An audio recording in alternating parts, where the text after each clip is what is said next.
Introduction to Engineering Mechanics.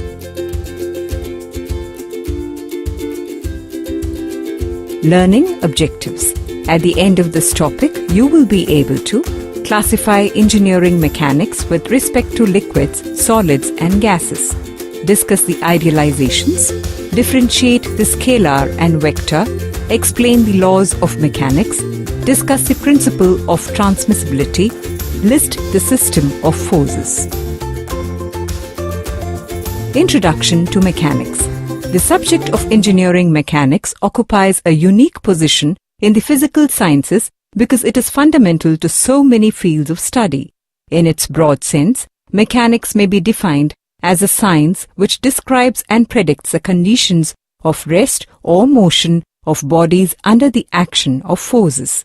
Starting from the analysis of rigid bodies under gravitational force and simple applied forces, mechanics has grown to the analysis of robotics, aircrafts, spacecrafts under dynamic forces, atmospheric forces, temperature forces, etc. Let's understand the classification of engineering mechanics. As we know that matter can exist in three different states, such as solids, liquids, and gases, and that their behaviors under the action of forces vary. We study them separately under different headings. Hence, mechanics can be classified into mechanics of solids and mechanics of fluids.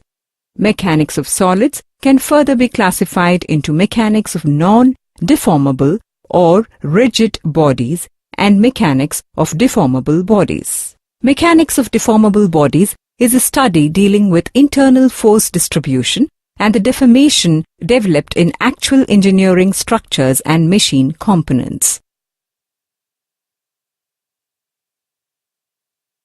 Mechanics of fluids or fluid mechanics deals with the study of liquids and gases, fluids, at rest or motion. Mechanics of rigid bodies. Here, we shall study mechanics of non-deformable or rigid bodies. As such, no body is perfectly rigid but does deform under the action of forces. However, when we are concerned only with the external effects of forces on solid bodies, we can generally idealize them to the rigid for analytical purposes without appreciable error unless we deal with extremely flexible or low modulus materials. The study of solid bodies assuming such an idealized condition is termed mechanics of rigid bodies. Mechanics of rigid bodies can further be classified into statics and dynamics. Statics is the study of distribution and effect of forces on bodies which are at rest and remain at rest. It also includes the case of bodies moving with uniform velocity and experiencing no acceleration. Here we derive the conditions of equilibrium for bodies at rest or moving with constant velocity. Dynamics is a study of motion of bodies and their correlation with the forces causing them. Dynamics is further classified into kinematics and kinetics. Kinematics is a study of motion of bodies without considering the forces causing the motion. It deals with relationship between displacement, velocity, and acceleration and their variation with time. Kinetics is a study of motion of bodies together with the forces causing the motion. It relates the force and acceleration by the laws of motion. Let's discuss the idealizations. Models for idealizations are used in mechanics in order to simplify application of the theory. Here, we will consider three important idealizations. Particle. A particle has a mass but a size that can be neglected. For example, the size of the Earth is insignificant compared to the size of its orbit, and therefore the Earth can be modeled as a particle when studying its orbital motion. When a body is idealized as a particle, the principles of mechanics reduce to a rather simplified form since the geometry of the body will not be involved in the analysis of the problem. In this example, the size of the planet is small in comparison with the size of the orbit. Hence, we can consider planets as particles. Rigid body. A rigid body can be considered as a combination of a large number of particles in which all the particles remain at a fixed distance from one another, both before and after applying load. Actually, solid bodies are never rigid. They deform under the action of applied forces. In many cases, this deformation is negligible compared to the size of the body, and the body may be assumed rigid. Bodies made of steel or cast iron, for example, are of this type. Concentrated force. A concentrated force represents the effect of a loading which is assumed to act at a point on a body. We can represent a load by a concentrated force provided the area over which the load is applied is very small compared to the overall size of the body. Steel is a common engineering material that does not deform very much under given service load. Therefore, we can consider this railroad wheel to be a rigid body acting upon by the concentrated force of the rail. Scalars and vectors. All physical quantities in engineering mechanics are measured using either scalars or vectors. Scalar.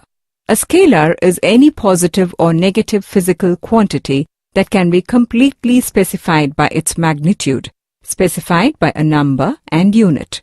Examples of scalar quantities include length, mass, time, density, energy, etc. Vector. A vector is any physical quantity that requires both a magnitude and a direction for its complete description. Examples of vectors are displacement, velocity, acceleration, force, position, momentum, and etc. A vector is shown graphically by an arrow. The length of the arrow represents the magnitude of the vector, and the angle theta between the vector and a fixed axis defines the direction of its action. The head or tip of the arrow indicates the sense of direction of the vector. Laws of mechanics. The mechanics of bodies is governed by two basic laws, the laws of motion, the force laws. Now, let us discuss Newton's three laws of motion. Engineering mechanics is formulated on the basis of Newton's three laws of motion, the validity of which is based on experimental observation. These laws apply to the motion of a particle as measured from a non-accelerating reference frame. They may be briefly stated as follows.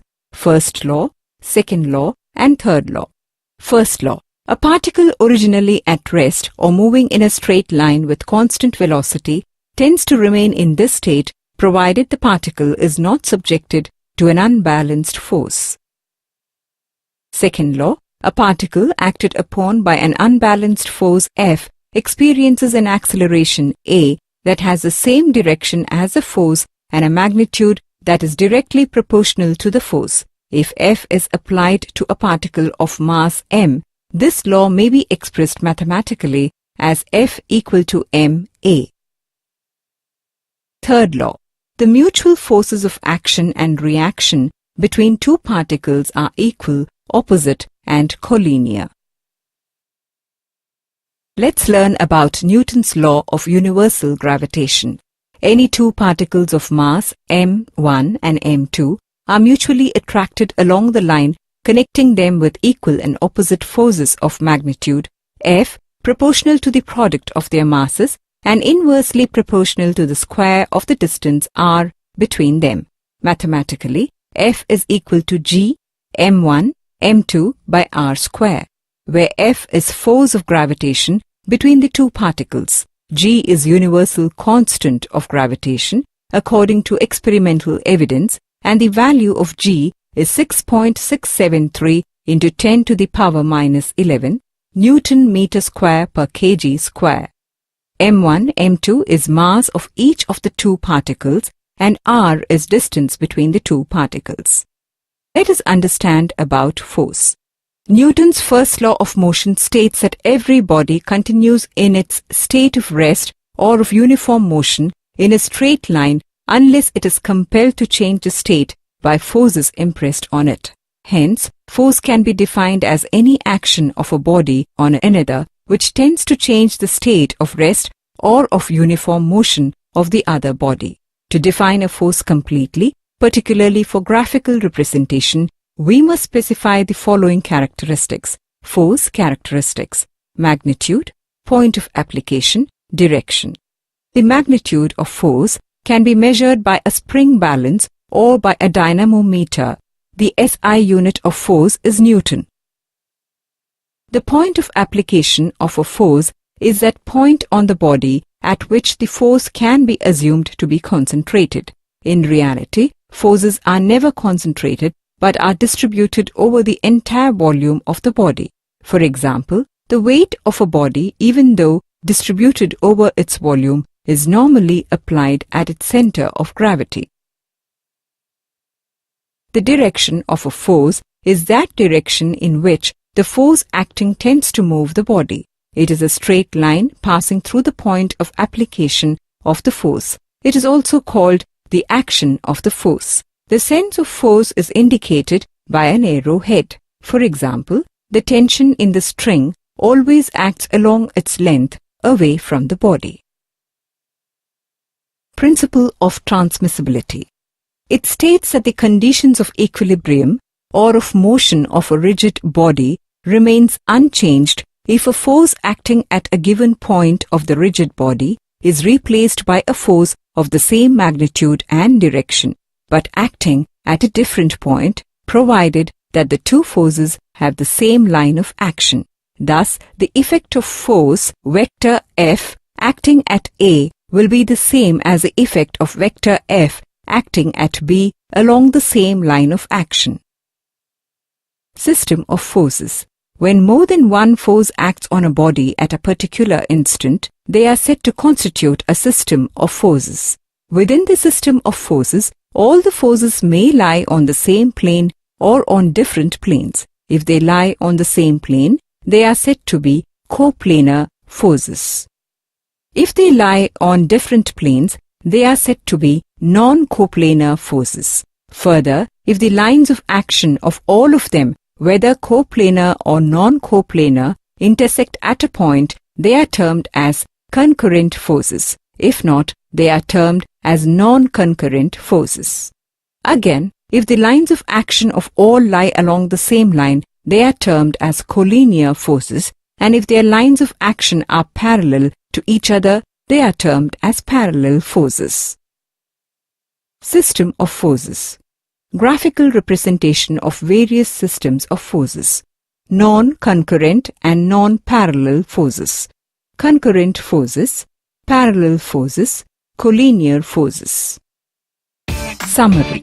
At the end of this topic, you have learnt classification of engineering mechanics, idealizations used in mechanics to measure physical quantities by using scalars or vectors, laws of mechanics, principle of transmissibility, system of forces.